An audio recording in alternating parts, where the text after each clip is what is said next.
Boa tarde, pessoal. Boa tarde.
Acho que a gente pode começar, então.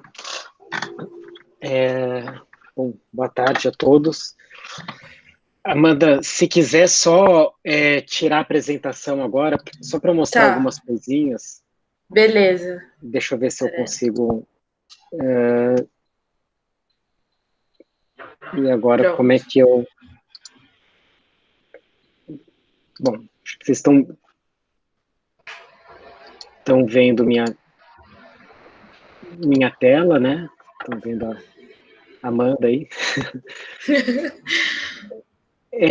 Queria só mostrar, então, para vocês algumas coisas primeiro, né? Então, pedi aí essa reunião que o Pedro gentilmente me concedeu para a gente conversar um pouco sobre o estudo do ELSA, né? Que a gente vai começar em meados de maio.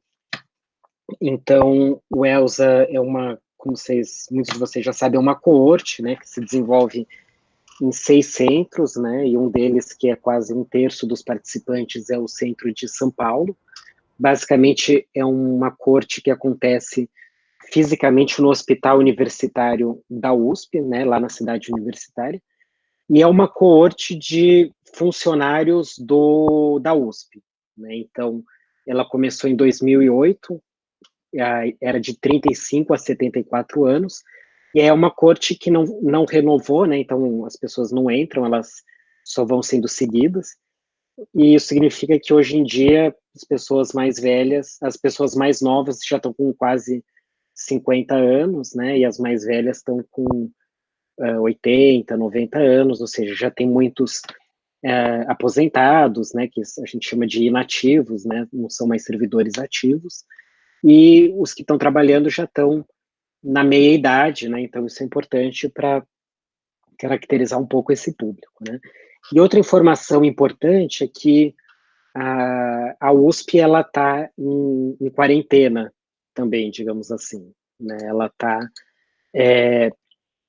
Ela tá sem funcionar de maneira presencial, né? As aulas estão suspensas, estão sendo feitas de forma virtual. A USP teve uma série de normativas a respeito de funcionários e servidores, então aqueles com mais de 60 anos, com comorbidades clínicas, né, que os servidores que têm filhos até 10 anos de idade são todos orientados fortemente, né, na verdade, mais do que isso, até eles não é mais para frequentar a USP presencialmente, né, e aí é claro que tem exceções, então pessoas que estão trabalhando em áreas essenciais na USP, né, que é basicamente relacionado à saúde, lá no hospital universitário, e em algumas unidades básicas de saúde, também serviços essenciais de segurança, manutenção e limpeza, e pesquisas essenciais também, né, relacionadas ao Covid, essas pessoas continuam trabalhando, né, mas diria que mais da metade dos servidores estão em alguma forma de quarentena ou trabalhando virtualmente, né. E aí, essa é uma população que a gente já tem muito bem caracterizada, ela está, apesar de ser uma coorte que não é propriamente de saúde mental, né, uma coorte cardiovascular e de diabetes mellitus, ela é uma coorte que se interessa muito por doenças crônicas, né, e as doenças mentais, né, os transtornos mentais, eles são doenças crônicas, né, eles epidemiologicamente funciona muito parecido com outras doenças crônicas, né, tem uma alta prevalência na população, uma história arrastada, as pessoas têm inúmeros episódios, tratamento tem uma eficácia parcial, aumenta e principalmente aumenta o fator de risco para doenças cardiovasculares, né. Então, por causa disso, a saúde mental do Elza foi sempre bem caracterizada, né, e o principal instrumento que foi utilizado é um questionário que a gente chama de CIS-R. Então, basicamente, o CIS-R, um questionário que foi desenvolvido para ser aplicado por pessoas treinadas, tá? Não necessariamente, aliás, não psiquiatras e não psicólogos, então técnicos que fazem um treinamento de 3 a 4 horas, e aí eles aprendem a usar o CIS-R e perguntam para as pessoas, e aí, com base nas respostas do questionário, basicamente dá uma ideia de psicopatologia e de diagnóstico de 2 transtornos, né, de depressão e de ansiedade, tá? Não tem outros, né, como psicoses, né, ou demências, esse tipo de coisa, porque é uma coorte de funcionários, né, então a gente imagina que vai ser muito baixa a prevalência disso, né. Não tem bipolar também, então essa é uma limitação, né, o CIS-R ele tem aí algumas limitações, mas fora isso ele tem servido muito bem, funcionado muito bem para os nossos propósitos.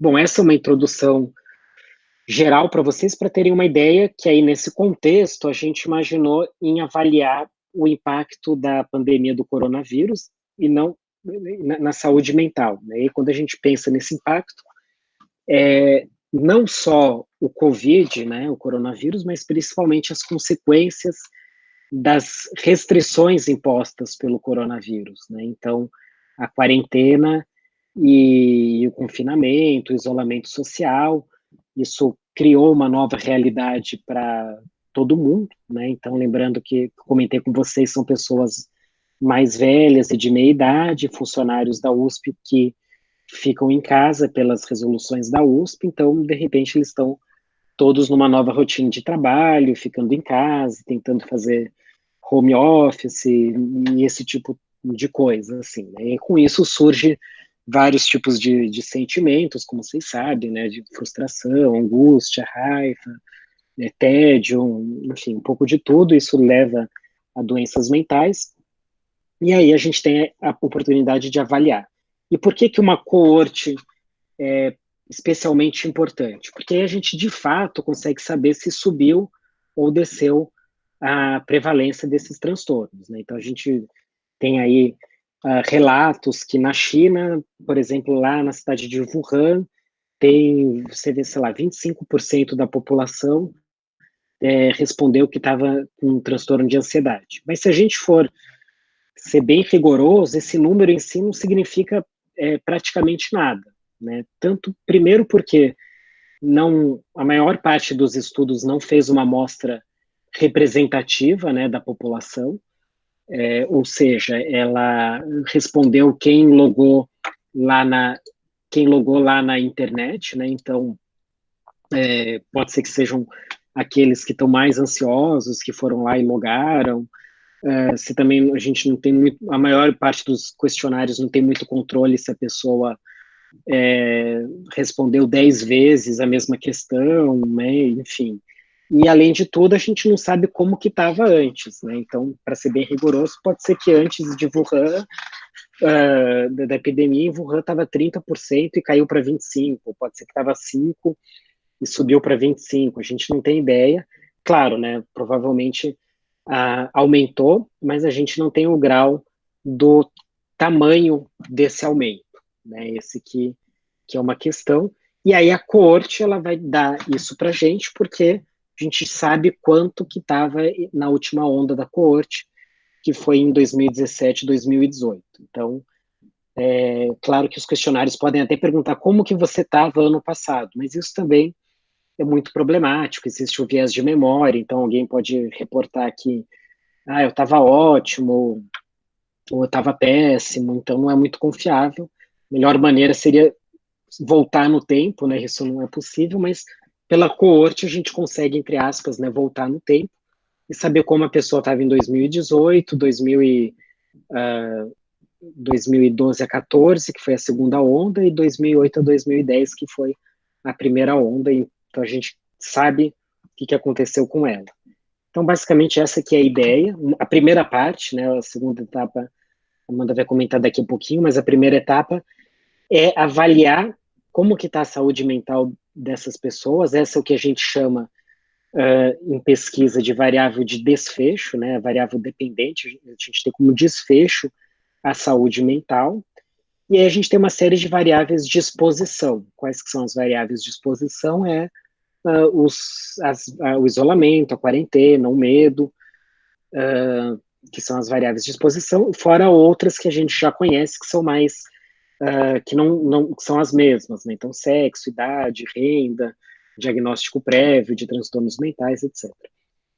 Então, a gente trabalhou aí arduamente, teve uma equipe grande de mais de 30 pessoas que ajudaram e foram fundamentais em diversos aspectos. Então, a gente conseguiu mandar para o comitê de ética do HU, aprovou em 10 dias o projeto, ele já está aprovado, a gente até foi pego meio de surpresa, porque foi aprovado tão rápido que a gente teve que esperar um pouco, né? A gente mandou para a FAPESP já está avaliando também, e a gente divulgou na USP, né? Então, quem saiu hoje, esse link que eu mandei para vocês, já tem um monte de shares aqui no Facebook, ou seja, está sendo bem recebido, e basicamente aqui comentando alguns aspectos da pesquisa. Aqui mais embaixo tem um vídeo que o Léo fez, né, comentando um pouco, então vocês fiquem à vontade para divulgar, né, lembrar que é uma pesquisa fechada, digamos assim, né, a gente só vai recrutar pessoas do ELSA, então vocês podem divulgar mais no sentido de mostrar o trabalho que vocês estão fazendo, mas não dá para convidar para participar, a não ser que a pessoa seja do ELSA, né? Nem necessariamente da USP, tem que ser do ELSA. E basicamente a gente está fechando um questionário do Red Cap, né? Então a gente está terminando. Depois, nos próximos dias, a gente vai passar para vocês, e aí ia ser legal todo mundo dar uma olhada e tentar responder de uma forma bem exigente, sendo bem picuinha, né, e tentando ver tudo onde pode estar errado, porque imagina se tiver 4.000 pessoas mesmo respondendo, alguém vai não entender direito. Então, tentar fazer esse exercício pensando que vocês são completamente alheios à parte da saúde mental. E aí, basicamente, a gente fez uma série de perguntas, né? Não vou passar em detalhes, mas basicamente a gente tem aqui informações gerais, né? De como que está a situação, então se a pessoa, com quem que está morando, como é que é o espaço da casa e do apartamento, então se tem quintal, se dá para sair no quintal, se é um apartamento, tem uma área de lazer comum no prédio, né? A gente tentou também pensar em algumas questões que são muito brasileiras, assim, né, que vai ter uma certa diferença. Então, isso de morar em apartamento e ter uma área de lazer comum, esse tipo de coisa, né, com churrasqueira gourmet, essas coisas é bem brasileiro, assim. Então, é legal saber esse tipo de coisa, né. Então, um pouco dos sintomas do COVID, né, o grau de conhecimento que a pessoa tem em relação ao COVID, se faz as medidas de proteção, né, em relação ao COVID, nessa série de medidas, se teve sintomas, né, e até uma coisa que os epidemiologistas do ELSA acham que essa primeira onda a gente vai ter só 5% de Covid, né? Pode até parecer bom, né? Ah, nossa, só 5%, mas na verdade não é tão bom assim, porque significa que 95% ainda vai estar vulnerável, né? Mas, de qualquer forma, a gente vai estimar isso tanto por sintomas e vai, tendo orçamento, fazer aquele teste do PCR também. Então, aí um histórico geral, né? Lembrar que a gente vai fazer questões gerais, aí meio que tudo que apareceu, não tudo, né? Mas muitas coisas que apareceram em relação ao Covid, vai perguntar, então teve alguma hipótese que o grupo sanguíneo poderia, né, influenciar, a gente vai perguntar, o uso das vacinas também, entre outras, hábitos que a pessoa tem, então fumo, em relação a fumar, sono, peso, álcool, atividade física, questões de trabalho e ambiente doméstico, então isso a gente acha que é uma variável de exposição importante, né, que quer dizer, vai influenciar se a pessoa no trabalho, ela está tendo um trabalho que muitas pessoas estão relatando até que estão trabalhando mais, e está mais estressante, né, às vezes não consegue, não tem condições de trabalho, a gente sabe que o estresse no trabalho, né, isso tem estudos no ELSA mostrando que o estresse ocupacional influencia muito em transtornos mentais. Então, vai ser interessante saber como esse estresse num trabalho virtual influencia nos transtornos mentais, né? E aqui também perguntas de ambiente doméstico, né? Então, se a pessoa tem um funcionário, né, uma empregada doméstica, quem que está trabalhando mais, né? Homem ou cônjuge ou ele mesmo. Tem vários estudos mostrando que tem aí uma prevalência maior, uma incidência maior de transtornos mentais nas mulheres do que nos homens na epidemia. Então, seria interessante descobrir o porquê isso, né? Eu até, curiosamente, eu resolvi olhar isso, só abrindo um parênteses, que o Elsa perguntou algumas questões sobre eventos adversos no passado. Isso na onda de 2008, 2010, indo para 2012, e o que tinha uma interação de evento com gênero, ou seja, que era diferente mulher do que homem, era basicamente preocupações financeiras.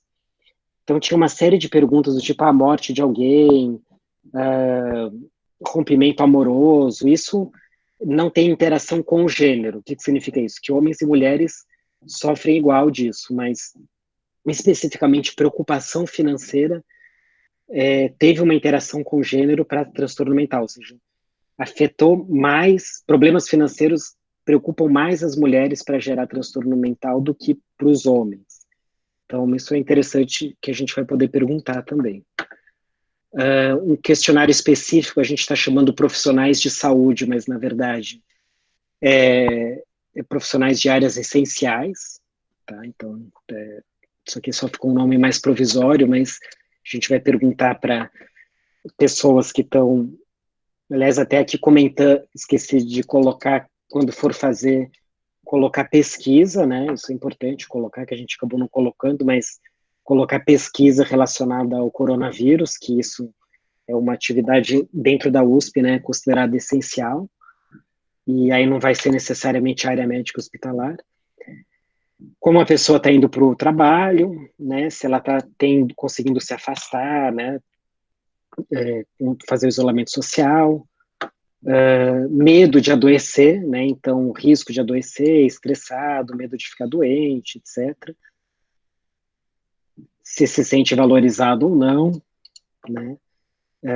Questões de valorização em relação ao trabalho, não só profissionais de saúde, de novo, né? Mas profissionais de serviços essenciais. Um módulo aqui de quarentena do tipo quanto que tem sido estressante ficar em casa, evitar contato, deixar de encontrar amigos, familiares, ter eventos cancelados, motivos que levam para sair de casa, quantas as pessoas estão aderindo ao isolamento social e à quarentena, se acha que a crise do coronavírus vai passar logo, se concorda com as medidas institucionais, municipais, estaduais e federais, Isso é uma pergunta que tem, tá, não é nossa só, né? Vários questionários internacionais fazem perguntas assim, então isso é interessante saber também. A ansiedade gerada pelo coronavírus, comportamentos do tipo relacionamentos familiares e com amigos, se um pouco de fatores de proteção, né? Então, se está fazendo meditação, jardinagem, cozinhar, né? Coisas que podem ajudar a relaxar.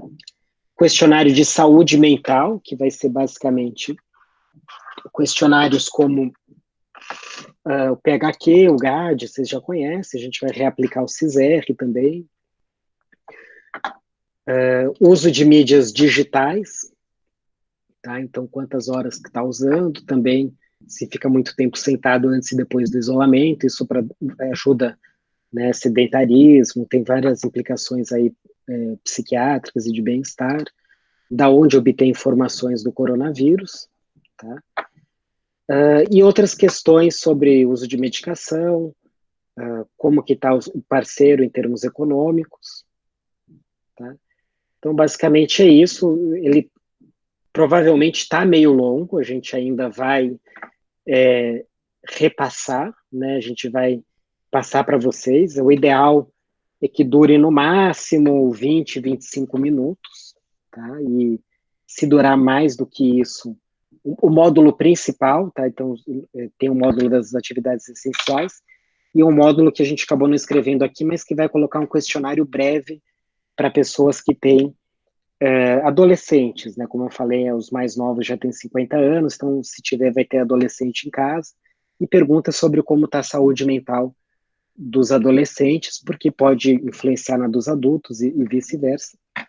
Então, questionário core, né? O principal vai durar uns 20 a 25 e cada suplementar mais uns 5 minutos, né? Se estiver durando muito mais do que isso, a gente retira essas perguntas, tá? Então, a gente vai testar para começar a funcionar daqui a algumas semanas, né? E essa é a primeira parte, né? Mas aí tem uma questão muito importante, a gente vai fazer perguntas de saúde mental, e aí pode ser que se identifique que a pessoa está com uma depressão grave, com uma ideação suicida, então também é uma oportunidade de oferecer um tratamento em saúde mental, e principalmente nesse evento de teleatendimento, né, que é um outro desdobramento da crise, é interessante pensar nisso também como uma oportunidade de pesquisa. Então, essa é a segunda parte da pesquisa, né, e aí eu vou passar para a Amanda comentar, e aí depois a gente abre para discussão e debate. Oi, pessoal. Obrigada, André. Obrigada, pessoal, também pela oportunidade. A gente está apresentando no Journal Club, né? Então, primeiramente, agradecer aí a vocês, Pedro, André, pela oportunidade. Obrigado, Amanda. Imagina, que agradeço. Então, a gente vai falar um pouco, né, dessa teleassistência psicológica durante aí o Covid, né, essa pandemia. Daí eu vou fazer também uma breve introdução, que, né, os primeiros relatos do Covid aconteceram em 2019, né, em Wuhan, na China, onde também o agente causador é o SARS, né, CoV-2, que Covid, né, o novo Covid, como a gente já bem conhece, já está aí cansado de ouvir falar. Como o André falou também, né, essa situação pandêmica aqui, eu acho que um pouco inovadora para a gente aqui do Brasil, né, numa questão de gravidade, né, é que alguns sintomas, eles prevalecem, né, nessa situação em específico, né, em relação, inclusive, a pandemias anteriores. A gente tem observado, inclusive saiu um gráfico do CDC, que eu vou mostrar para vocês também, um pouco da curva em relação ao estresse agudo, TEPT, ansiedade, depressão, insônia e o medo de contágio também. Então, a gente tem cada dia mais, né, durante esses meses de isolamento, a gente tem noticiado, a gente tem presenciado aí, inclusive, pessoas falando, né, do aumento desses sintomas, né, da prevalência. Então, eu coloquei um gráficozinho para vocês aí de 2018 até agora, 2020, relacionando um pouco essa curva em relação a pandemias anteriores, né, que é Covid, em relação de mortalidade, aumentou em um grau bastante significativo, né, e a gente também, como efeito secundário, a gente tem acesso aí a crises econômicas, né, isolamento social, diminuição de grupos de suporte social, diminuição ao acesso à assistência psicológica, visto que a maioria da assistência que prestamos psicologicamente é, de fato, presencial. Então, hospitais psiquiátricos, clínicas, né, houve também a diminuição dessa assistência, gerando aí impactos na saúde mental e elevando o número de suicídio, isso entra pensamento suicida, até mesmo comportamento, né, de suicida, aumentando o grau de ansiedade e gerando, né, impactos negativos na saúde mental dos indivíduos. Como hipótese do nosso trabalho, como hipótese do nosso trabalho, a gente busca, né, o aumento por apoio psicológico, principalmente, né, tanto e psiquiátrico também, a ampliação da metodologia de trabalho, rede de assistência, através de recursos da teleassistência por videoconferência, tanto psicológica quanto psiquiátrica, tá? E o que a gente espera desse projeto é que a psicoterapia em grupo seja mais eficaz que o programa iPsico e mais eficaz que a fila de espera, né? Então, a gente visa aí uma eficácia, mais acessibilidade dessa população, que o André já descreveu, do Elsa, e minimização, obviamente, dos efeitos psicológicos ocasionados pelo Covid. Bom, objetivos e métodos do nosso trabalho, esse estudo ele vai se dividir, na verdade, entre estudo de observação, né, que é um estudo onde a gente vai identificar aí alguns impactos psicológicos da pandemia do Covid nos participantes do ELSA, e também um estudo de intervenção, onde a gente vai avaliar a eficácia das nossas intervenções virtuais, onde o critério de inclusão histórico prévio dos transtornos psiquiátricos, alta gravidade dos sintomas mentais e que esse indivíduo também concorde em participar das intervenções que a ele serão propostas. A metodologia do nosso trabalho, né, como também o André já disse, nosso projeto vai envolver os participantes do ELSA, que é um estudo de coorte, né, realizado em 6 principais cidades brasileiras, e que aqui em São Paulo, atualmente, contam com 4.150 participantes, completando a nossa terceira onda. Tá? A elegibilidade são funcionários ou ex-funcionários da USP, não apresentar também a intenção de deixar de trabalhar na universidade em um futuro próximo, idade entre 35 e 74 anos, não apresentar graves comprometimentos cognitivos ou de comunicação, residir na cidade de São Paulo, não estar grávida ou ter tido uma gravidez recente, tá? Nossos critérios de inclusão são acesso a smartphone, computador, ou alguma outra forma de acesso à terapia online, que é o que vai ser proposto, acesso à internet com velocidade superior a 5 Mbps, né, que é banda larga, concordar com os objetivos do tratamento, que também vai ser esclarecido para o participante, e não apresentar deficiência visual ou auditiva que impeça a adesão ao tratamento.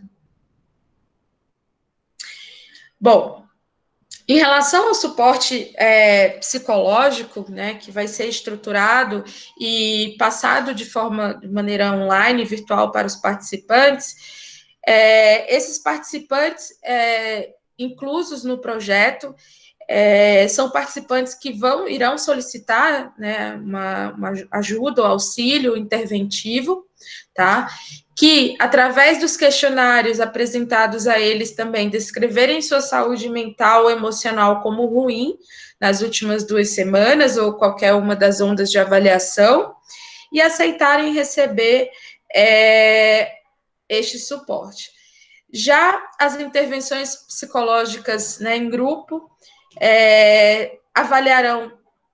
incluirão, na verdade, indivíduos que avaliarem sua saúde mental como ruim, apresentarem ideação suicida ou sintomas depressivos, ansiosos ou de estresse de alta gravidade. Aqui a gente apresenta para vocês também o fluxograma dos participantes, né? Como que vai ser a randomização, como que esses participantes vão ser realocados para o grupo iPsico e o grupo de telepsicoterapia, que a Pamela e a Cris vão falar posteriormente. Então, devido às últimas 2 semanas, eles vão responder se a saúde mental e emocional eles a descrevem como excelente, boa ou razoável, né?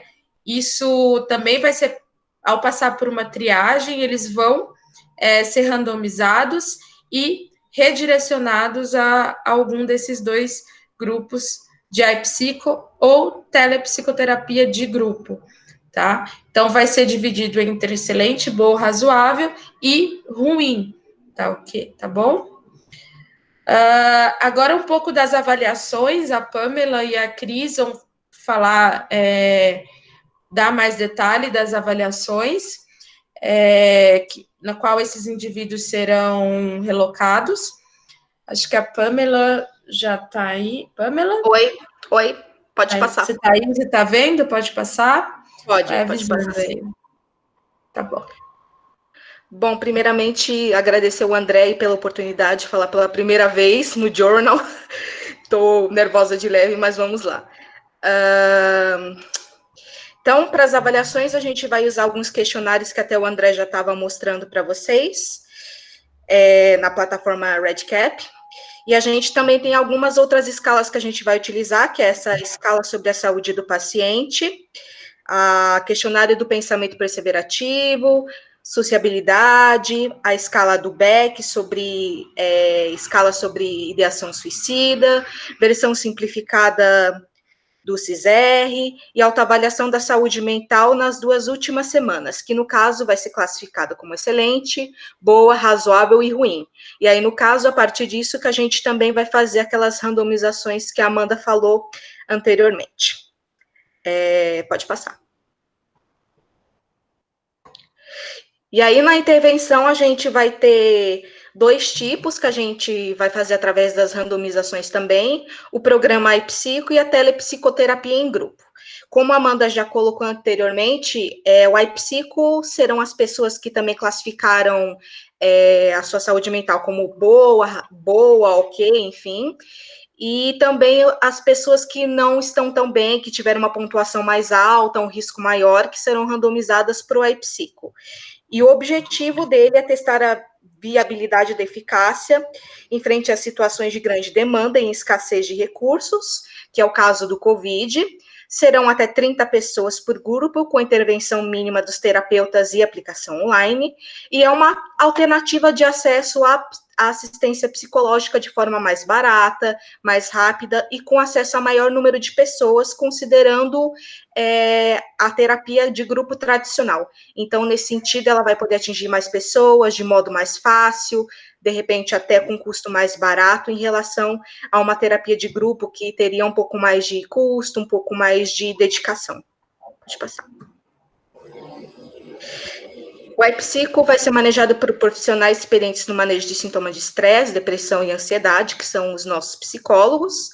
A abordagem principal vai ser a terapia cognitivo-comportamental pela internet, aplicada à internet, com adaptações coerentes à demanda, no caso, a Covid-19, que serão com intervenções mínimas, incluindo sessões online, em grupos maiores apenas no primeiro e último dias. No caso, no primeiro dia, o que a gente vai fazer, no caso, que seria a sessão inaugural? A gente vai explicar algumas questões como, por exemplo, regras, pautas, como que funciona o programa, sobre os slides, a importância do paciente fazer as lições de casa, que é algo que a gente vai fazer também ativamente através dos vídeos. Então, na primeira sessão vai ser isso. Depois, a gente vai dividir o protocolo de intervenção em lições, vídeos e discussões em fóruns. As lições, a gente vai fazer da seguinte maneira: a gente vai enviar lições semanais com PDFs por 5 semanas com conteúdo psicoeducativo, que vão ser estruturados através de slides didáticos que a gente já fez, inclusive a gente pode até mostrar um pouquinho para vocês, e vai ter uma leitura aí aproximada de 15 minutos, porque vão ser entre 15 e 20 slides para o paciente. Então, a gente vai enviar esse conteúdo para eles. Os vídeos vão ser seguidos de cada lição, então a gente vai enviar os vídeos, que até a Marina já está gravando aí, com breve conteúdo explicativo sobre cada lição, e a gente vai propor tarefas também de casa para que o paciente faça, que vai durar aí aproximadamente também uns 15 minutinhos. Além da apresentação do tema que a gente vai discutir nos fóruns. Na primeira e na segunda, além do conteúdo da psicoeducação, a gente vai fazer uma videoconferência ao vivo, que vai ter a duração aí de 1 hora, uma hora e pouquinho, dependendo, com participação também de 30 participantes, que vai ter um pouquinho essa possibilidade da interação, né, que também tem um fator importante para ajudar na saúde mental, essa interação com outras pessoas que, de repente, podem estar passando por um quadro semelhante, então isso vai ser de bastante importância para os pacientes, e também isso que, como eu falei, vai ser como se fosse uma sessão inaugural.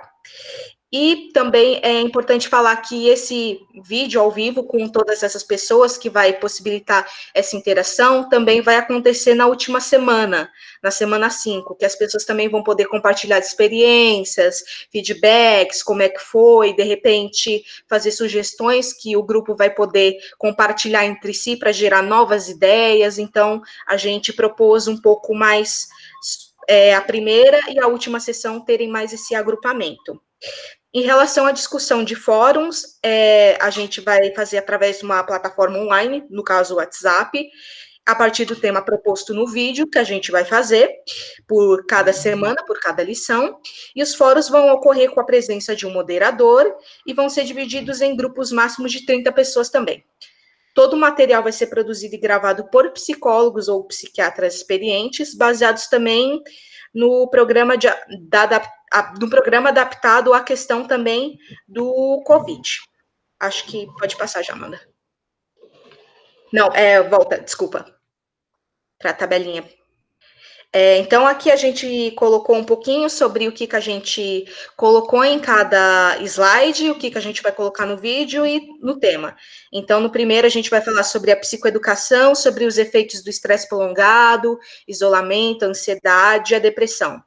Aí a gente vai fazer um vídeo que a gente vai sugerir uma agenda semanal para tentarem melhor estruturar os seus compromissos e incorporar fatores protetivos e hábitos saudáveis. Aí, no tema, a gente vai propor uma breve apresentação individual e compartilhamento de atividades que fazem com que a rotina fique mais saudável. Aí, o PDF da semana 2, princípios básicos da terapia cognitivo-comportamental, estratégias de monitoramento de pensamentos, apresentações das técnicas resolução de problemas, work time, enfrentamento das crenças centrais e mudança do foco atencional. Aí o vídeo vai ser identificação de fatores estressantes, a gente vai fornecer também um RPD para os pacientes fazerem, a gente vai ensinar. e a gente vai ensinar o paciente a identificar os gatilhos e padrões de pensamento. E aí, no tema do fórum, a gente vai dar exemplos de pensamentos próprios que não os ajudam e como eles desafiaram esses pensamentos, que é a questão aí do debate socrático. E assim por diante, psicoeducação sobre as emoções, sobre as distorções cognitivas e sobre o manejo, sobre psicoeducação sobre o manejo sobre o qual a gente não tem controle, daquilo que a gente não tem controle. Pode passar. Aí um pouquinho sobre a telepsicoterapia de grupo, que a Cris vai apontar um pouquinho para vocês. Olá, gente, boa tarde, sou Cristina, é a primeira vez que eu estou falando aqui no grupo, então obrigada pela oportunidade. Eu vou falar um pouquinho sobre a TCCG, que a gente está chamando, né, que é a telepsicoterapia em grupo. Como que ela vai funcionar, né? Ela vai ser bem semelhante ao IPSI, mas terão uma atividade diretamente, terá uma intervenção diretamente com grupos de até 6 pessoas.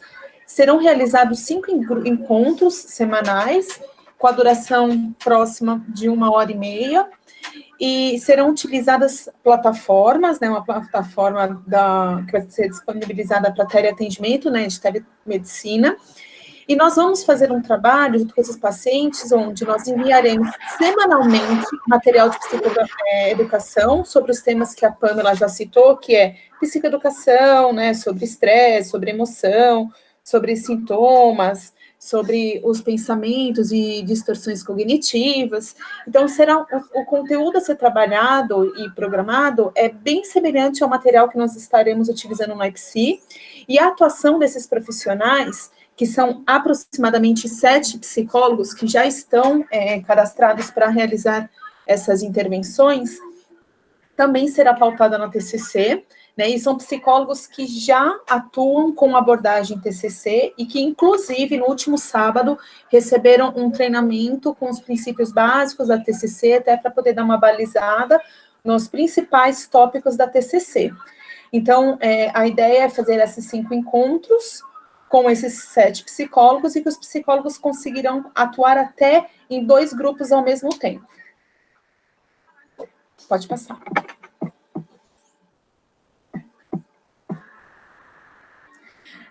Os psicólogos, né, eles serão aproximadamente 7 psicólogos, que nem eu comentei com vocês, onde terão, dentro do IPSI, será um supervisor para lidar com esses 7 psicólogos, e dentro da psicologia, né, do telepsico de grupo, serão 3 supervisores, e onde cada um dos grupos será um número máximo, né? Para o IPSI serão 30, para a telepsi em grupo serão 6 pessoas no máximo, onde terão atendimentos concomitantes de até 3 psicólogos para a IPSI e 2 para o telepsi, onde terá um trabalho por terapeuta de aproximadamente 10 horas para o IPSI e 15 horas para o telepsico.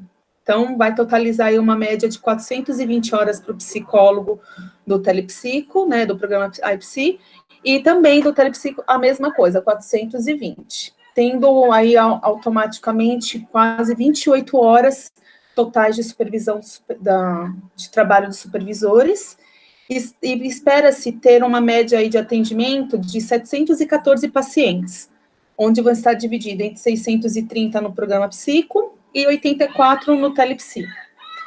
Então, vai ter aí uma média aí de pacientes atendidos de 1.428. Obrigada, gente.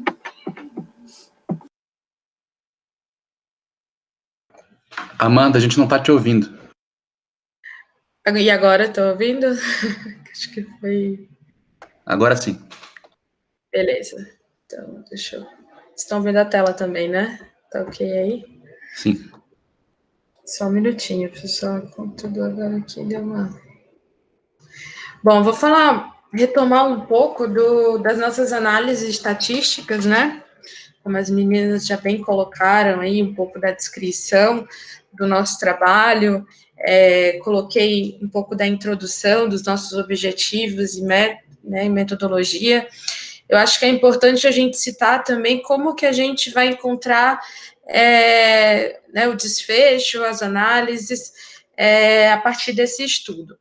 Primeiro, para análise estatística, a gente vai utilizar o queridinho aí, o Stata, né, IOR. Para descritiva, vamos utilizar as variáveis demográficas e sociodemográficas e clínicas, né? O teste T-Student, né, o Mann-Whitney, para determinação de variáveis numéricas associadas aos desfechos que a gente também já comentou.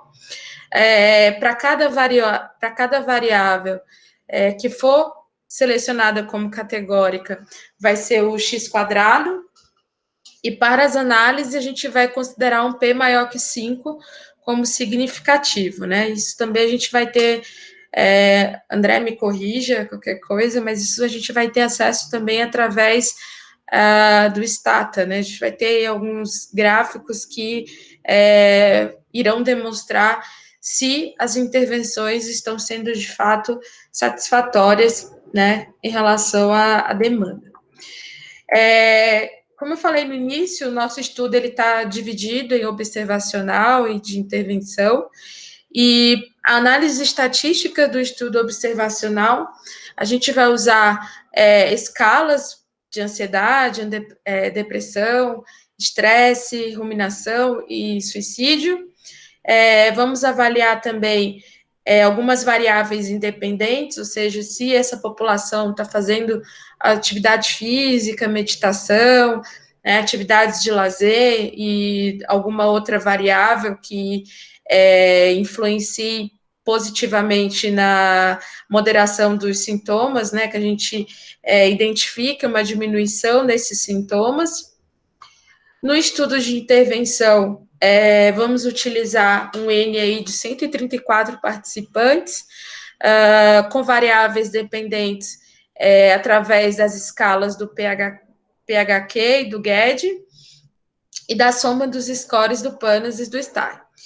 Então, como variável independente, também é o tempo de avaliação, ou seja, serão feitas 8 mensurações, onde nos estudos de baixa gravidade, a gente vai fazer algumas comparações pré e pós, né, aderente, não aderente, e participante e não participante, onde todos esses dados a gente vai ter acesso através dos questionários.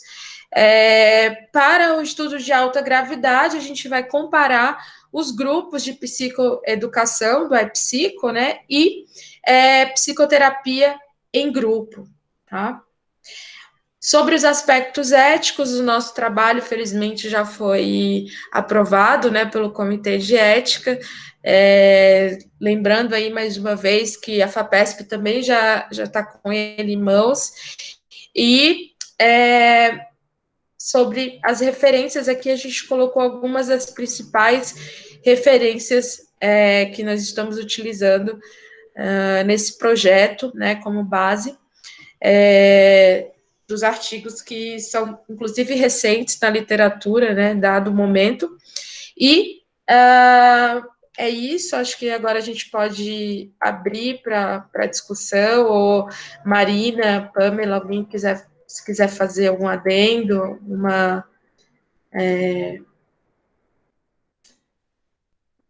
uma coisa que pode ter passado aí despercebido, mas esse é um pouco do nosso projeto, né, de teleassistência psicológica durante o Covid, e acho que é isso. Legal, pessoal, e obrigado pela apresentação, pelo trio de apresentadoras aí. Acho que ficou bem legal. Nem vamos discutir muito a parte da análise estatística agora, que acho que tem esse aspecto pragmático primeiro, né? Mas ficou muito bem feita também.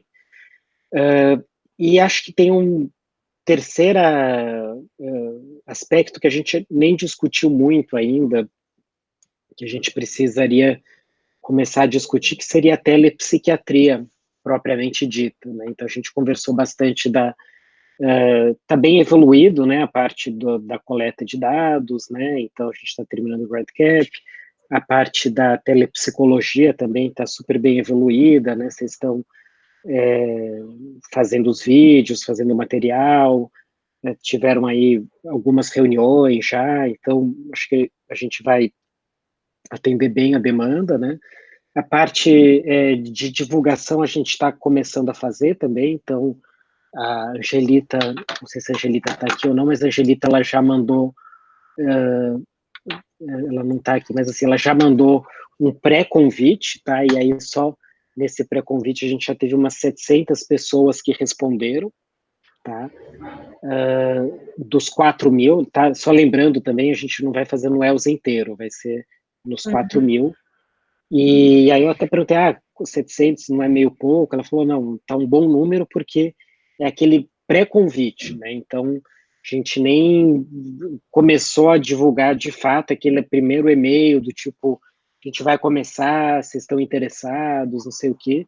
Isso com dados mesmo antes do jornal da USP, que foi mandado hoje, e acho que hoje já, com certeza, a gente já deve chegar em por volta aí de 1.000 interessados, então, para as duas coisas, né, a gente ainda não dividiu, a gente fez 2 perguntas, tá, então uma era assim, só fazer o questionário, e outra fazer o questionário e a parte da saúde mental, né, então, desculpe, das teles, né, mas a gente ainda não diferenciou um do outro, né, então, e conforme a gente for fazendo, né, vai ter mais respostas, né, eu acho que esqueci de comentar isso, mas vocês comentaram, né, a gente vai fazer um segmento uma vez por mês até o final da pandemia, a gente está calculando uns 6 meses aí, né, está se planejando para a última onda do ELSA ser presencial, tá, ou seja, vai ser lá no próprio ELSA mesmo, e aí vai coletar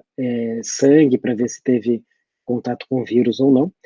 Mas da parte da telepsiquiatria, né, seria legal pensar um pouco como que vai fazer, né, então a gente tem uma equipe já dos psiquiatras aqui, né, tem uns 6, 7 psiquiatras também,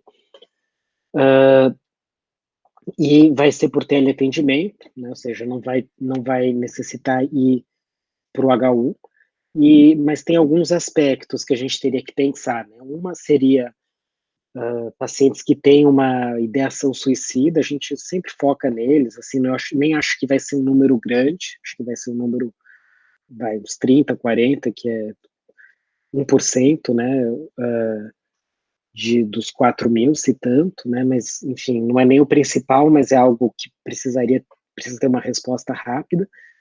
A questão do teleatendimento propriamente dito e como que funciona esse atendimento no HU, né, então queria também discutir isso, aí abrir aí a discussão para todo mundo, né, não só desse aspecto, mas quem quiser fazer comentários ou perguntar mais, ou apresentar aí essas questões da telepsiquiatria propriamente dito, por favor, fiquem à vontade.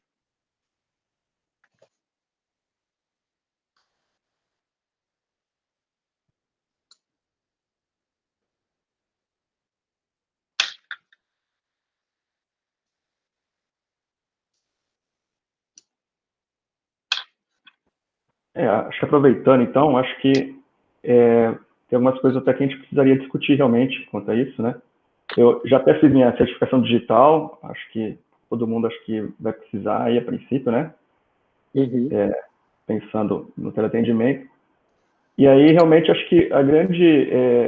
Só um pouquinho antes disso, quer comentar como é que foi? Se foi muito difícil fazer, se foi tranquilo?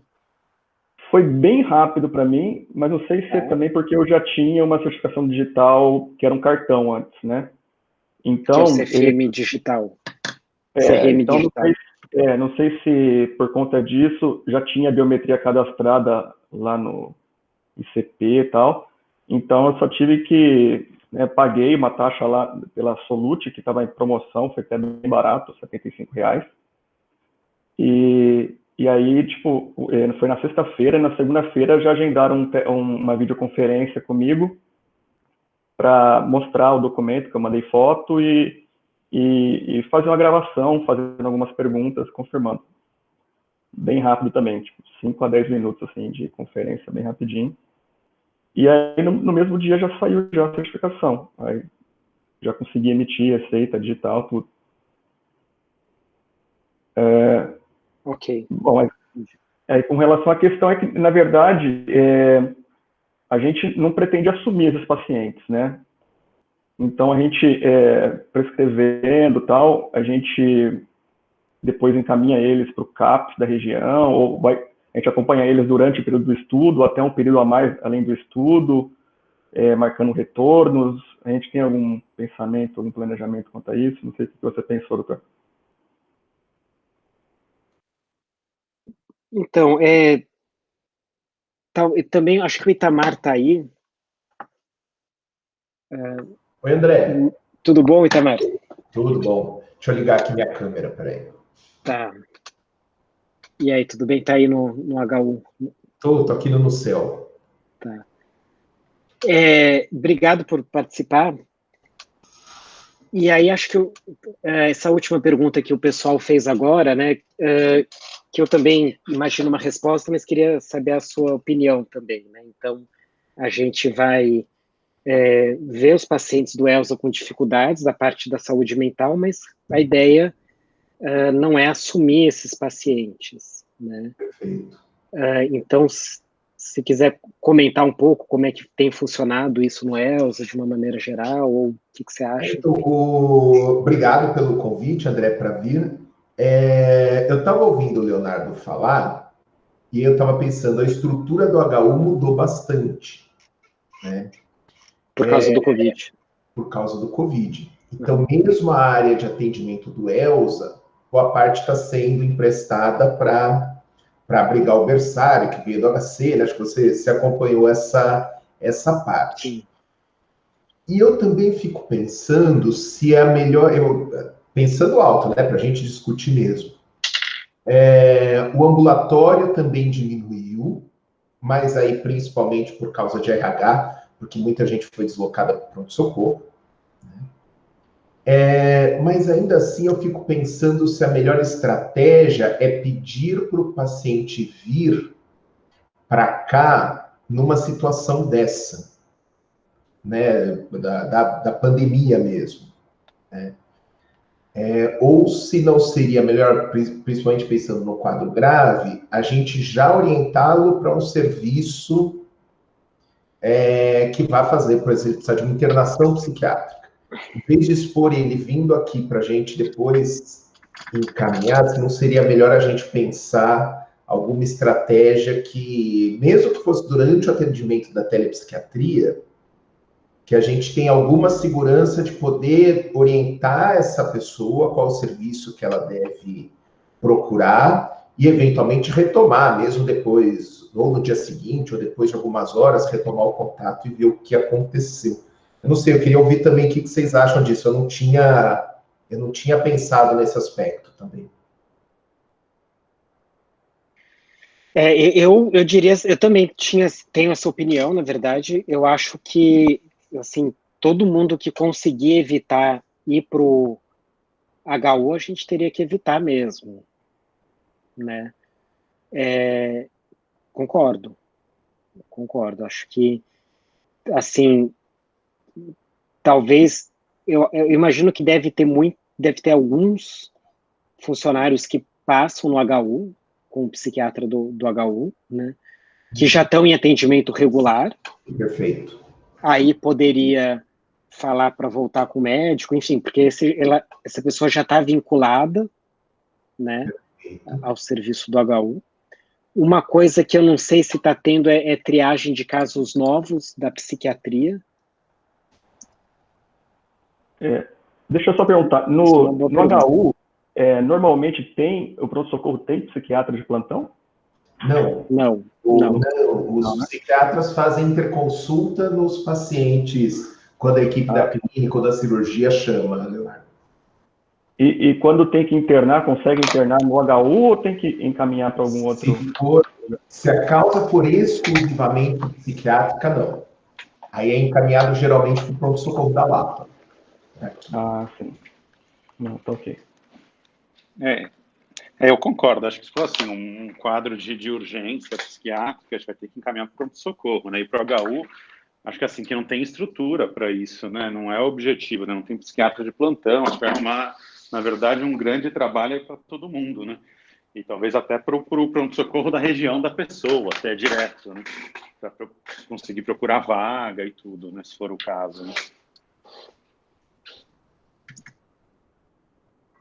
Eu estou mandando aqui, porque eu imagino que vai ter 3 situações, quer dizer, acho que mais de 3, mas pensando em algumas situações, né? E aí, eu acho que o mais comum vai ser a pessoa já ter um psiquiatra, né? E aí pode ser uma coisa que a consulta está muito longa, está muito espaçada. Assim, em todos os casos, acho que assim, prescrever tem que ser em último caso, né?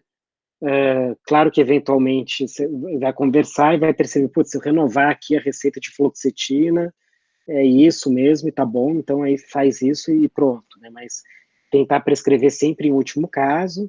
Acho que uma boa parte vai ter algum atendimento psiquiátrico, aí a orientação é retornar.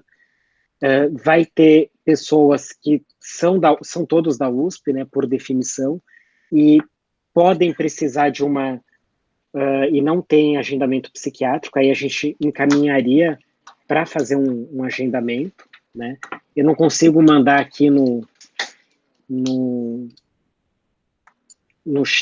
chat, mandei para o Pedro, mas tem aqui o www.hu.usp.br/agendamentos, a pessoa pode agendar para fazer uma consulta na psiquiatria. Então, aí uma alternativa pode ser aconselhar, eventualmente prescrever alguma coisa e pedir para a pessoa agendar, né? Acho que isso a gente poderia também, eu vou checar quanto tempo está demorando esses agendamentos, porque se ela agenda e é vista dentro de um mês, tá? Também uma boa parte dos problemas está resolvido, né? E aí, em último caso, eu acho que o encaminhamento para o PS-LAPA, e eventualmente, se for uma questão muito urgente e grave, eu acho que nesses casos teria que, eventualmente, a gente conversar com o pessoal do IPQ, então, sei lá, ver se consegue uma internação psiquiátrica de urgência, uma coisa assim. O que você acha, Leandro? Só uma coisa também, doutor. Eu acho que Fala. o senhor lembrou bem também da questão da prescrição. A gente também tem que tomar cuidado, porque pode ser um viés também para a gente avaliar as intervenções que a gente está aplicando, né? Se a gente entrar com medicações durante o tratamento psicoterápico. Pode, apesar da gente não ter colocado isso necessariamente, eu acho que, mas é um bom ponto. Eu acho que dá para lembrar a pessoa que ela vai participar de uma pesquisa e que, sei lá, na tua própria avaliação pode sentir, é uma ansiedade, mas se entrar numa pesquisa de psicologia vai passar, né? A gente sabe que muitas vezes tem muitos quadros assim, né? Que pegam no momento mais agudo e aí depois passa, ou espontaneamente, ou pela própria intervenção psicológica, né? Até depressões, ansiedades leves, pode ser feito psicoterapia ou farmacoterapia, né? Não é obrigatória ambas, né? Mas se for uma depressão moderada, grave, aí já é mais recomendado passar o remédio também, né? Mas bem lembrado nesse ponto. Eu acho que tem duas coisas importantes aí, né? Receita azul e amarela a gente não consegue fazer à distância, então não dá para renovar isso, nem dá, né? Primeira coisa. Eu acho que se tiver indicação de internação, acho muito difícil te indicar à distância, né? Acho que é uma urgência aí que merece uma consulta presencial, né? Eu acho que esse é o contrário, é o caso. Eu acho que primeiro a gente não vai conseguir a vaga no IPQ, né? Porque é quase impossível, inclusive, para pacientes do IPQ, né? Tem que dar aquela sorte imensa, ainda por cima o IPQ tem um fluxo reduzido, porque todo mundo que entra agora fica isolado 14 dias no vídeo, que são só 5 leitos. Então, essa é a primeira coisa, né? Então, conseguir uma vaga, mesmo paciente interno, quase seria muita sorte, assim. Mas, segundo, acho que a gente indicar uma vaga sem uma avaliação presencial, acho também complicado num paciente grave, né? Eu acho que a gente tem que indicar o pronto-socorro. E acho que não pode ser só o LAPA, acho que tem que ser o da região mesmo. Aí a gente vai ter que descobrir onde a pessoa mora, porque senão o PS-LAPA vai reclamar, né? Sei lá, o cara mora do lado do sei lá, do Mandaqui, aí manda para o Lapa, que não é a região, os caras vão devolver para o Mandaqui, né? Eu acho que a gente vai ter, isso vai dar um pouquinho de trabalho, mas a gente vai ter que ver os principais pronto-socorros aí por região, né? Infelizmente aí. Concordo. Acho que Então, a gente poderia fazer um eventualmente... protocolo desse. Pessoal, tudo bem? Eu sou a Isabela, eu sou a R3, o André convidou a gente para a reunião. Tudo bom, já? Esse levantamento dos PS de cada região já tem no IPQ, a gente tem uma folha com isso, super detalhada, o Serviço Social fez essa folha e acho que é uma coisa super rápida de ter acesso. E pensando um pouquinho no Com Você, que também, né, pode acontecer casos mais graves, a indicação é exatamente essa, ir no pronto-socorro da região, porque a gente já tem bastante problema com o Lapa, disso de mandar para lá, e esse fluxo não é um fluxo, assim, bem estabelecido, né, a gente costuma mandar, mas eles estão pegando bastante no pé que é para ir no PS da região da pessoa. Entendi. Então, vocês estão conseguindo, né, Isabela, prescrever dentro do HC, né? Então tem essa facilidade do SIG, né? Isso, a gente usa o SIG. E tem casos que a pessoa não é do HC? Não, né? Não, todos têm algum tipo de vínculo, e a gente está deixando a receita na farmácia. Então, ele vai buscar a receita, né? Ele vai buscar a receita na farmácia.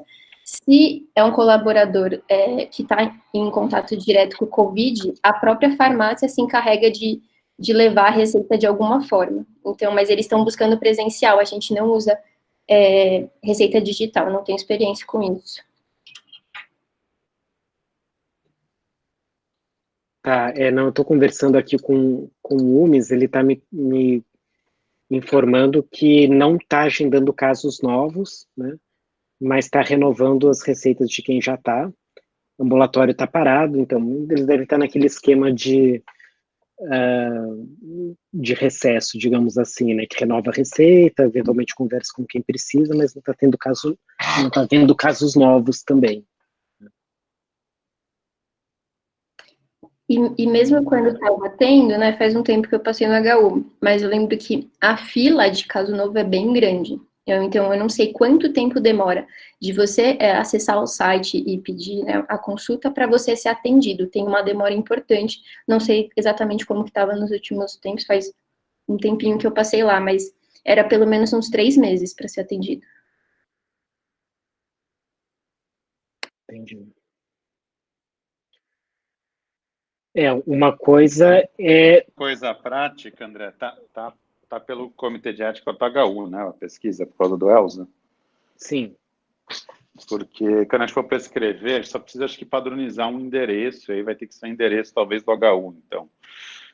Tem que ver se não tem nenhum problema aí, sei lá, prático, né, de estar à distância com o endereço de um lugar que a gente não está lá, isso não está bem estabelecido. Tudo bem que, como está no Comitê de Ética, acho que fica meio óbvio, mas talvez valha a pena só perguntar para não ter nenhum problema depois aí, institucional, né? Porque a gente padroniza a receita à distância com o endereço de lá. Né? Acho que não tem nenhum problema, mas enfim. Até porque é uma pesquisa, a gente está falando que a gente vai fazer isso, mas para que alguém reclame, sei lá, na ouvidoria do HU, aí vai perguntar o que é isso, né? Então... Sim.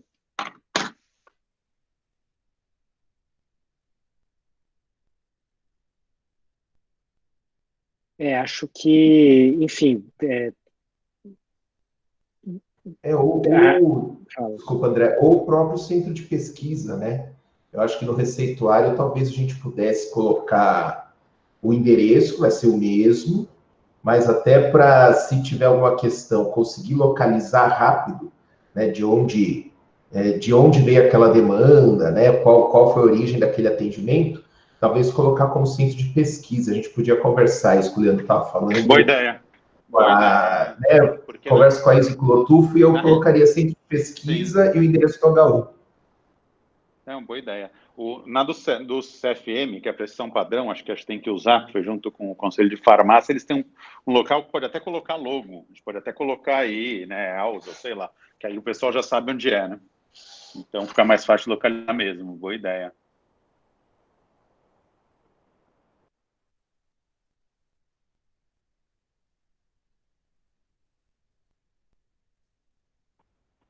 Acho que talvez valha a pena a gente estabelecer um mini fluxograma para a gente da telepsiquiatria, então. Porque eu fico imaginando quem já tem psiquiatra, quem já tem psiquiatra está mais resolvido, né? Mas o problema são os casos de pessoas que não têm psiquiatra, né? E aí a gente teria que fazer um encaminhamento, né? Agora o problema é que tem que fazer um encaminhamento para um SUS, né? Eu acho que eticamente você também não pode encaminhar para um... Enfim, se a pessoa tiver um plano, você pode pedir para ela marcar pelo plano também. Particular você não pode encaminhar, mas pode ser que essa pessoa não consiga atendimento, né?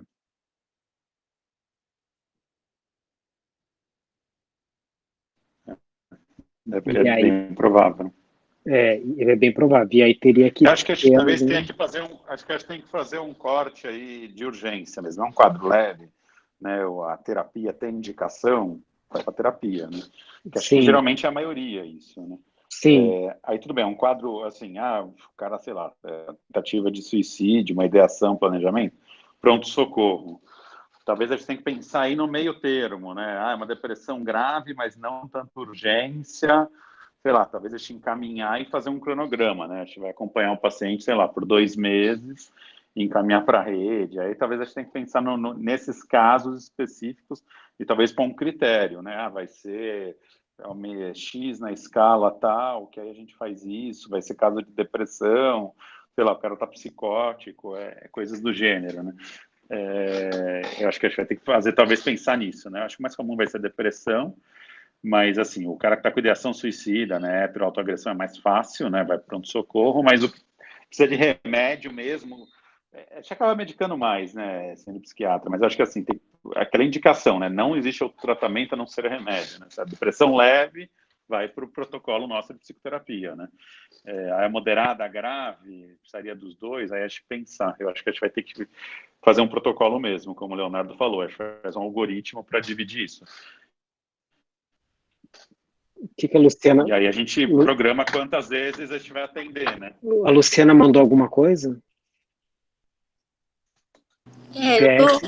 Oi, Luciana, aqui, Luciana Siqueira. Eu estou pensando nos encaminhamentos, acho que tem os níveis de gravidade, como o Leandro falou, acho que dá para...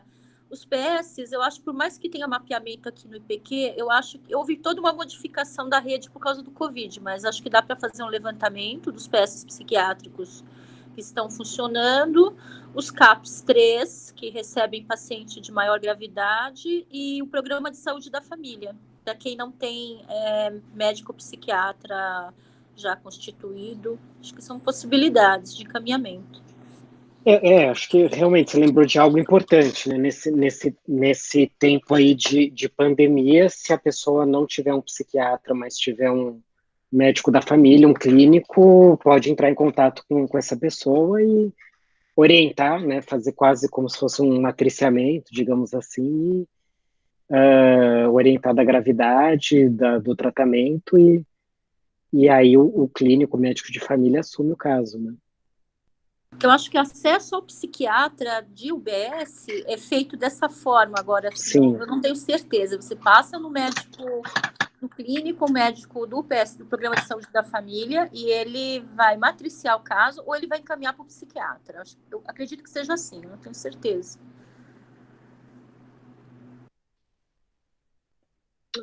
Essa é uma boa ideia. Gostei. Sim, alguns casos mais graves, quem trabalha em pronto-socorro e tal, consegue fazer encaminhamento direto para o CAPS, né? Mas, em geral, a porta mesmo é o que a Luciana falou, realmente, ir na saúde da família, no posto, e depois ser matriciado ou encaminhado. E acho que talvez a gente pudesse, os residentes, a Isabela ou outros residentes, enviar para a gente essa lista, né? Ou pegar essa lista dos atendimentos, acho que ajudaria.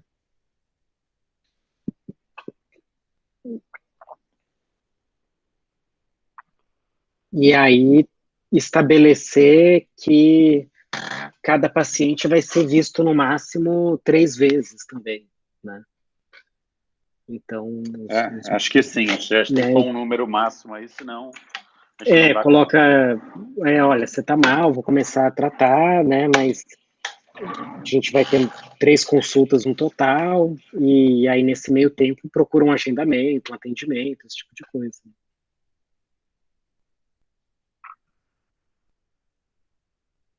É mais ou menos o que é feito aqui no IPQ, não sei se está funcionando, agora não está, né, mas funcionava, era o APPA, que era acho que 3 ou 4 atendimentos, Sim. Que não significava que você tinha vaga na instituição, né, e eram presenciais, e aí o caso era, ou ficava, se fosse de interesse, ou ia para a rede, né?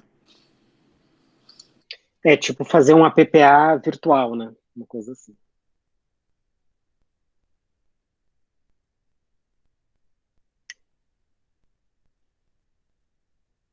Tá bom, pessoal, acho que dessa parte é isso. Então, a ideia é a gente pensar num fluxograma, então, de atendimentos psiquiátricos. Outra coisa, André, que acho que aí as meninas têm até mais experiência para falar, fizeram o teste, né, com a plataforma, parece que teve muito problema, assim, é difícil de instalar, tem que atualizar, se for talvez uma pessoa mais simples, talvez não consiga fazer a distância, tem um limite de pessoas usando ao mesmo tempo a plataforma, não o mesmo paciente, mas as pessoas atendendo mesmo distante uma da outra. Então, talvez a gente tenha que pensar nisso aí, do ponto de vista prático também, se a gente vai usar essa plataforma, vai pensar numa alternativa, né? Acho que as meninas aí fizeram bastante teste, tem até mais experiência aí, mas elas me relataram várias coisas aí que a gente tem que ver. Eu não sei se o Cleiton consegue arrumar isso ou não, mas parece que a plataforma ainda tem esses problemas logísticos aí. Parece que ele até viu uma outra plataforma que chama Teladoc, e que a gente pode eventualmente testar. E essa Teladoc parece que é um pouco melhor que a MConf.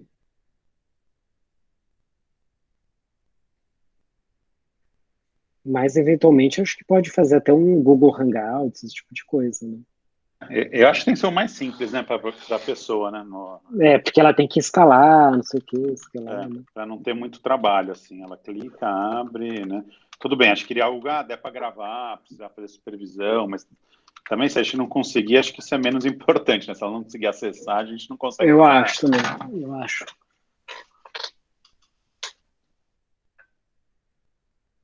Eu estou conversando com ele também para ver isso desse possível novo programa que chama Teladoc, né? Então vamos ver. Aí provavelmente vai ser marcado um outro teste para usá-lo.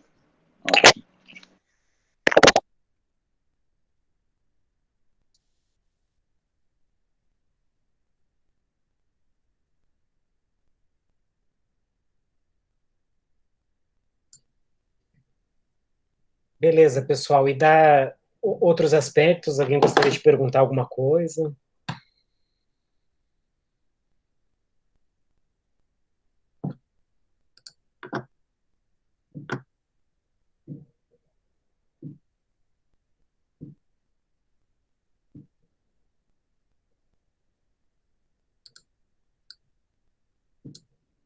Sugerir alguma coisa?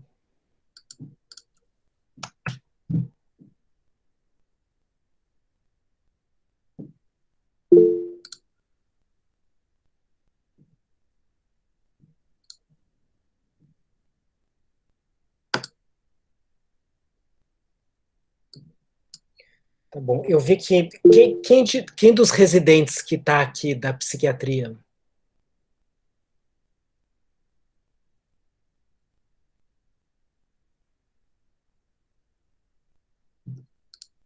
Acho que a Isabela falou que estava e depois... Acho que só a Isabela, só. Não, eu ia comentar que a gente gravou a aula, né? Então, para a Isabela repassar para os demais colegas, né? Para os demais residentes. E o Pedro pode mandar para a gente, eventualmente, para passar. E aí acho que ficou um material bem bem interessante, né?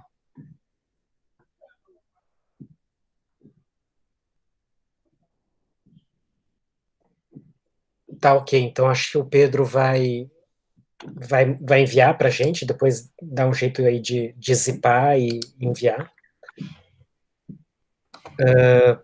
E acho que a gente continua. Então, a ideia é começar aí lá pelo dia 15 de maio. Então, a gente ainda tem uns 10 dias para cuidar dessas partes, né? Então, da parte do Red Cap, o Léo e o Izio estão finalizando. A gente deve passar em breve para todo mundo dar uma testada. A parte da telepsicologia, a Amanda, Marina, Pamela estão cuidando. E aí da parte da telepsiquiatria, talvez fosse interessante ter alguém para ficar responsável também da psiquiatria. A gente pode pensar em alguém.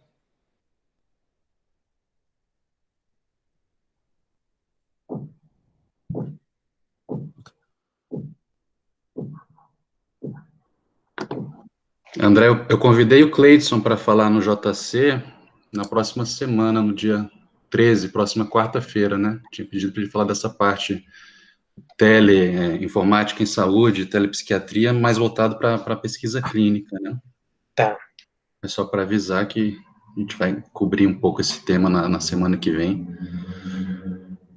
Você quer definir alguém para ver isso, ficar responsável por essa parte agora, né? Você tem algum candidato? Não, acho que seria legal, vamos tentar identificar alguém aqui.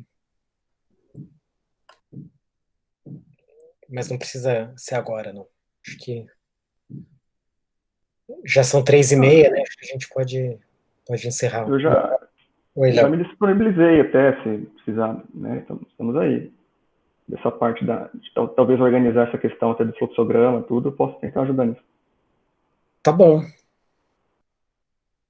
Acho que sim. Não queria te sobrecarregar muito, que você já está fazendo o Red Cap, né? Por isso que eu estava te poupando aí um pouco, mas talvez Não tem problema. Seja um momento. Se alguém quiser, também não tem problema. Então. Talvez sejam momentos um pouco diferentes, né? O Red Cap vai terminar agora, depois acho que ele vai meio no automático, né? E isso dos teleatendimentos vai vir um pouquinho depois também. Né? Sim, sim. E fora que a própria triagem pela gravidade, acho que o resultado vai estar dentro do Red Cap, vai ficar até é verdade. simples de manejar isso. Tá bom, então talvez se você puder fazer pegar e fazer o contato com o pessoal do Com Você para ver essa lista de pronto-socorros, UBS, e pensar num fluxogramazinho, a gente já pode até aproveitar aí na semana que vem, junto com o Cleidson, né, discutir isso. Talvez usar a nova plataforma do Cleidson e aí se apresenta, sei lá, alguma coisa.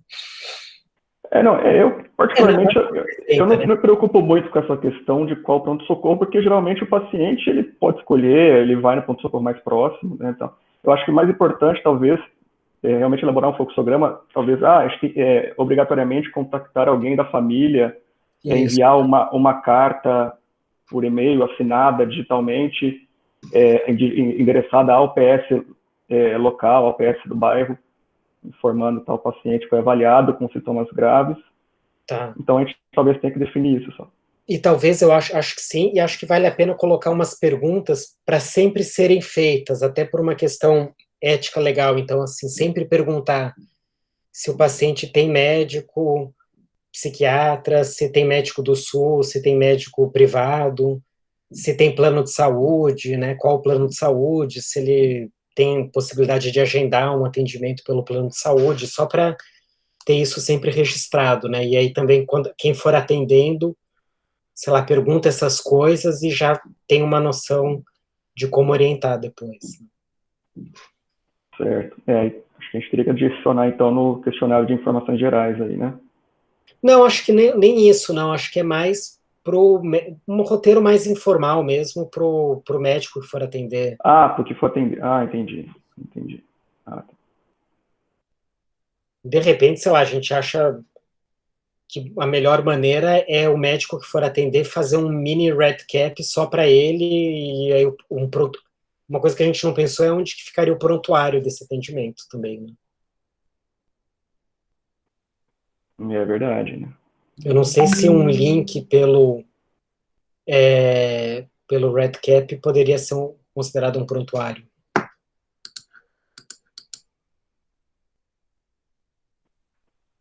Acredito que sim, desde que a gente tenha mande o projeto para aprovação lá, né? E mandando junto o CEP, né? Aprovação do CEP, eles colocam como o projeto em produção. Aí acho que daí tem validade de documento como prontuário. Se fizer o quê? Desculpa. Porque o projeto do RedCap, você tem a opção lá, né, em deixar ele em desenvolvimento ou mandar ele para produção. A produção, os administradores, eles aprovam, e aí você não pode fazer qualquer mudança assim livremente. Você pode mudar se precisar, mas em toda mudança aí você tem que fazer um rascunho e enviar para eles aprovarem novamente. Para fazer essa aprovação, o pessoal do RedCap da USP, eles pedem que a gente preencha um formuláriozinho e mande lá o protocolo de aprovação no CEP e tal, entendeu? Mas isso a gente precisaria estar com toda a plataforma, todos os instrumentos já preenchidos, porque depois não dá para mudar tão facilmente.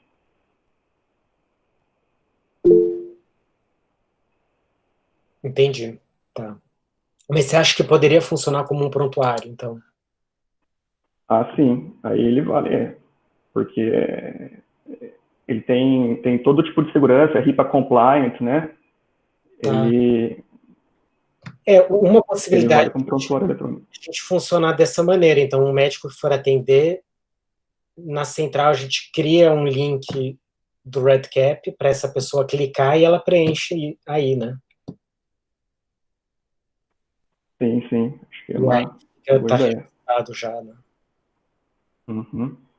E é um documento legal também, né? Que não pode ser modificado, etc. Não, e ele tem a opção de você baixar o PDF daquele atendimento, daquele questionário, e gravar o arquivo na parte lá de arquivos, de forma assinada lá, tal, pelo e-consent, né? Mas aí tem aquela questão que essa parte acaba sendo tudo em inglês, tal. Mas a gente pode deixar pelo menos o PDF arquivado com a data, né? Aí... Tá. Mas a parte em inglês vai ser para o próprio médico, né? Acho que não teria tanta uma questão... talvez de língua aí não seria problema, né? A questão de... Verdade. Tá bom. Legal, então. Se quiser, planeja aí um mini algoritmozinho, um mini fluxograma bem tranquilo mesmo, só para a gente discutir oralmente mesmo, semana que vem. Ok, eu vou ver aqui.